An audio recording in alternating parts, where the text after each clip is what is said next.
देवेंद्र फडणवीसांच्या हस्ते आष्टीमध्ये उपसा सिंचन योजनेचा शुभारंभ करण्यात आला। फडणवीसांच्या हस्ते अनेक विकास कामांचं देखील भूमिपूजन करण्यात आलं। सुरेश धस यांच्या मतदारसंघात फडणवीस आले होते। पंकजा मुंडे आणि सुरेश धस यावेळी एकाच मंचावर पाहायला मिळाले। सुरेश धस यांनी पंकजा मुंडेंचं यावेळी स्वागत केलं। मुख्यमंत्री देवेंद्र फडणवीसांच्या हस्ते आष्टीमध्ये उपसा सिंचन योजनेचा शुभारंभ करण्यात आला।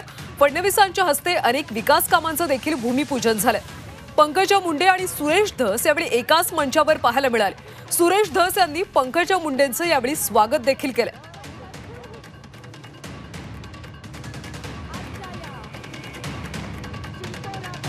तर बीड जिल्ह्यातल्या आष्टी उपसा सिंचन क्रमांक 3 शिंपोरा ते खुंटेफळ इथे उपसा सिंचन योजनेचा मुख्यमंत्री देवेंद्र फडणवीस यांच्या हस्ते शुभारंभ करण्यात आला।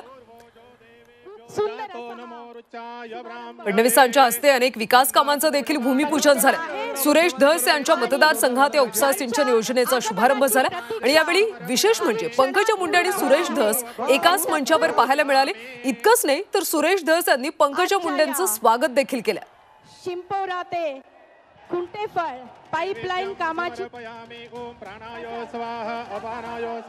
आष्टी उपसा सिंचन क्रमांक 3 शिंपोरा ते खुंटेफळ पाइपलाइन कामाची पाहणी, बोगदा कामाचं भूमिपूजन मुख्यमंत्री देवेंद्र फडणवीस यांच्या हस्ते करण्यात आलं। फडणवीसांच्या हस्ते पूजा करण्यात आली आणि त्यानंतर उपसा सिंचन योजनेचा शुभारंभ देखील करण्यात आला। या कार्यक्रमात फडणवीसांचा सत्कार करण्यात आला। यानंतर सोबतच पंकजा मुंडे आणि सुरेश धस सुद्धा यावेळी एकाच मंचावर पाहायला मिळाले। बीड जिल्ह्यातल्या आष्टी उपसा सिंचन क्रमांक 3 चा या योजनेचा यावेळी मुख्यमंत्र्यांच्या हस्ते शुभारंभ झाला।